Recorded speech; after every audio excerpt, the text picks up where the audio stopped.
আসন্ন লোকসভা নির্বাচনে ব্যারাকপুর লোকসভা কেন্দ্র থেকে যদি অর্জুন সিংকে বিজেপি প্রার্থী করা হয় তবে আগামী দিনে সেখানে বিজেপি করার লোক থাকবে না। এই মন্তব্যই করেছেন তৃণমূলের লোকসভার প্রার্থী পার্থ ভৌমিক।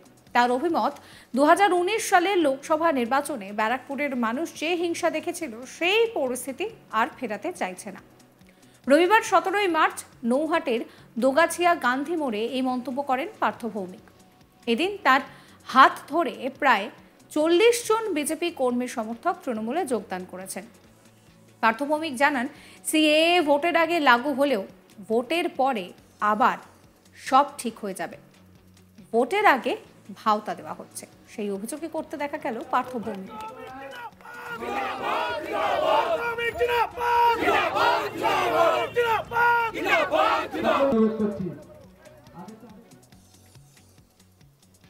পার্থ ভৌমিক কি বলছেন শোনাবো। প্রত্যেকই বিজেপি কর্মী। হ্যাঁ, দাসপাড়ার বিজেপি সব কর্মী নেতারা 40 জন। কি মনে হচ্ছে দাদা এখানে এসে? আপনি নিজে মানুষের উচ্ছ্বাস দেখছেন। মানুষ আর 2019 ব্যারাকপুরের বুকে ফেরাতে চাইছে না। বলছি বিজেপি থেকে সব কেউ আর চাইছে না। এবার দেখুন না, আমি চাই যদি আমার বন্ধু বিজেপির ক্যান্ডিডেট হয়, বিজেপি করার লোক আর ইসে থাকবে না ব্যারাকপুরে, সব চলে আসবে। আমি ওসব জানি না। অর্জুন সিং যদি বিজেপির ক্যান্ডিডেট হয়, বিজেপি করার লোক ব্যারাকপুরে থাকবে না, দলে দলে সব উল্টো দিকে চলে আসবে। সক্রিয় ভূমিকা পালন করতো দাসপাড়ায়। আমি দাসপাড়ায় হাঁটতাম। 2019 সালে হয়েছে। 2024 অব্দি ইমপ্লিমেন্ট করতে পারিনি। ইলেকশনের আগে ভাওতা দিচ্ছে, আবার ইলেকশনের পর শেষ হয়ে যাবে। আমি মানুষের কাছে হাত জোর করে যাব, যে ভূমিকায় মানুষ আমাকে চেনে। এই নিয়ে আমার কলিগ দীপকের একটি রিপোর্ট দেখাবো আপনাদের। দেখো, ইতিমধ্যেই ব্যারাকপুর লোকসভা কেন্দ্রে তৃণমূল প্রার্থী ঘোষণা করে দিয়েছে। প্রার্থী করা হয়েছে নৈহাটির বিধায়ক এবং রাজ্যের সেচ মন্ত্রী পার্থ ভৌমিককে। যদি এখনো পর্যন্ত বিজেপি তাদের প্রার্থী ঘোষণা করতে পারেনি, তবে এখনো পর্যন্ত যে জল্পনা রয়েছে সেটি হচ্ছে যে তৃণমূল থেকে বিজেপিতে আসা অর্জুন সিং তিনি প্রার্থী হতে পারেন, তাকে প্রার্থী করতে পারে বিজেপি। এবং এরকম একটি সম্ভাবনার মধ্যেই গতকাল আমরা দেখলাম যে বেশ কিছু বিজেপি কর্মী সমর্থক তারা তৃণমূলে যোগদান করলেন। সেই সংখ্যাটা অন্তত 40। এবং তারা যখন এই পার্থ ভৌমিকের হাত দিয়ে যখন তারা তৃণমূলের পতাকা হাতে তুলে নেয়, তখনই কিন্তু এই পার্থ ভৌমিক, তৃণমূলের যেই লোকসভার প্রার্থী, তিনি কিন্তু একটি তাৎপর্যপূর্ণ মন্তব্য করেছেন। তার বক্তব্য যে ব্যারাকপুরে এখনো বিজেপি প্রার্থী করেনি, কিন্তু যদি অর্জুন সিংকে বিজেপি প্রার্থী করে ব্যারাকপুর লোকসভা কেন্দ্রে, তবে এই ব্যারাকপুর লোকসভা কেন্দ্রে বিজেপি করার আর কোনো লোক থাকবে না, তখন দলে দলে সব তৃণমূলে এসে যোগদান করবে। এরকম একটি তাৎপর্যপূর্ণ মন্তব্য করেছেন। এবং তিনি এও বলেছেন, আসলে 2019 সালের যে ভয়াবহতা, সেটি এখনকার মানুষ, মানে এই ব্যারাকপুরের মানুষ কিন্তু আর দেখতে চায় না।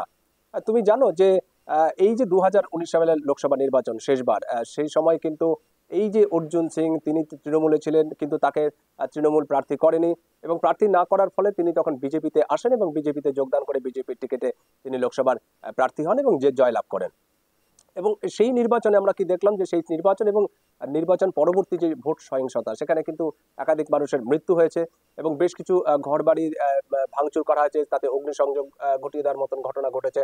তো একটা ভয়াবহ একটা পরিস্থিতি সে সময় সৃষ্টি হয়েছিল এবং গোটা দেশ জুড়ে কিন্তু এই ব্যারাকপুর লোকসভা কেন্দ্র কিন্তু আলোচনার কেন্দ্রবিন্দু হয়ে উঠেছিল। এবং এরকম একটি পরিস্থিতিতেই কিন্তু সম্প্রতি দলের বেশ কিছু বিধায়ক তৃণমূলের, সোমনাথ শ্যাম বা সুবোধ অধিকারী, তারা কিন্তু দলনেত্রী মমতা ব্যানার্জিকে অনুরোধ করেছিলেন, আর্জি করেছিলেন, যাতে তৃণমূলের তরফ থেকে এই অর্জুন সিংকে প্রার্থী করা না হয়। এবং তারই আমরা ফলপ্রসূ দেখলাম যে গত সপ্তাহে, মানে 10 তারিখ যখন এই তৃণমূলের প্রার্থী তালিকা ঘোষণা করা হয় ব্রিগেড থেকে, সেই তালিকা কিন্তু নাম ছিল না এই অর্জুন সিং এর। এবং তারপরে তিনি দল পরিবর্তন করেন। গত কয়েকদিন আগে তিনি তৃণমূল ছেড়ে আবার ফের বিজেপিতে যোগদান করেন।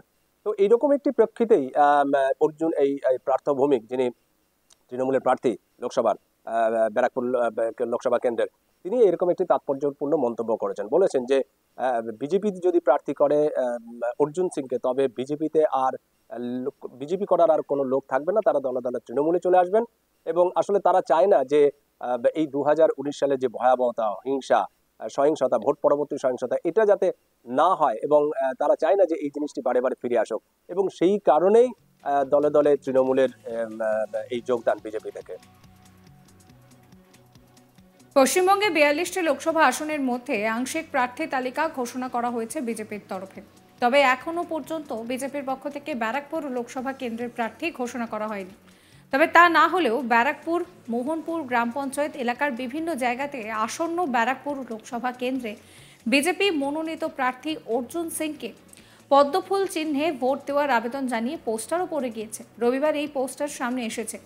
এরপর বিষয়টি নিয়ে বিজেপির ব্যারাকপুর সাংগঠনিক জেলার সভাপতি মনোজ বন্দ্যোপাধ্যায় তিনি প্রতিক্রিয়া জানাতে গিয়ে বলেন যে বিজেপির কেন্দ্রীয় কমিটির পক্ষ থেকে প্রার্থী তালিকা ঘোষণা করা হয়, কিন্তু এখনো পর্যন্ত ব্যারাকপুর লোকসভা কেন্দ্রের প্রার্থীর নাম ঘোষণা করা হয়নি। হয়তো কোনো অতি উৎসাহী কর্মী সমর্থকই পোস্টার লাগিয়েছেন। অপরদিকে বিষয়টাকে নিয়ে কটাক্ষ করেছেন ব্যারাকপুর লোকসভা কেন্দ্রের তৃণমূল কংগ্রেসের প্রার্থী পার্থ ভৌমিক। প্রসঙ্গত, অর্জুন সিং বর্তমানে বিজেপির সাংসদ, কিন্তু দুদিন আগে পর্যন্ত তিনি ছিলেন তৃণমূলের কাছ থেকে লোকসভা ভোটের টিকিট না পেয়ে অভিমান করে ফের বিজেপিতে যোগ দেন। দিল্লি গিয়ে গেরুয়া শিবিরে ফেরেন তিনি। তারপর প্রশ্ন ওঠে যে এমন কি হয়ে দাঁড়ালো যে তাকে দিল্লি দৌড়াতে হলো? তার মানে তিনি কি শুধুমাত্র টিকিট পাওয়ার আশাতেই বিজেপি থেকে ঘর বাপসি করেছিলেন? আর তার জন্য কি তাহলে দিল্লিতে কেন্দ্রীয় নেতাদের হাত পা ধরে টিকিট আনতে গেলে? বিভিন্ন মহলে বিভিন্ন রকমের প্রশ্ন ঘুরপাক খাচ্ছে। আনুষ্ঠানিকভাবে পদ্ম শিবিরে ফেরার কথা বৃহস্পতিবার 14ই মার্চ ঘোষণা করেছিলেন অর্জুন সিং।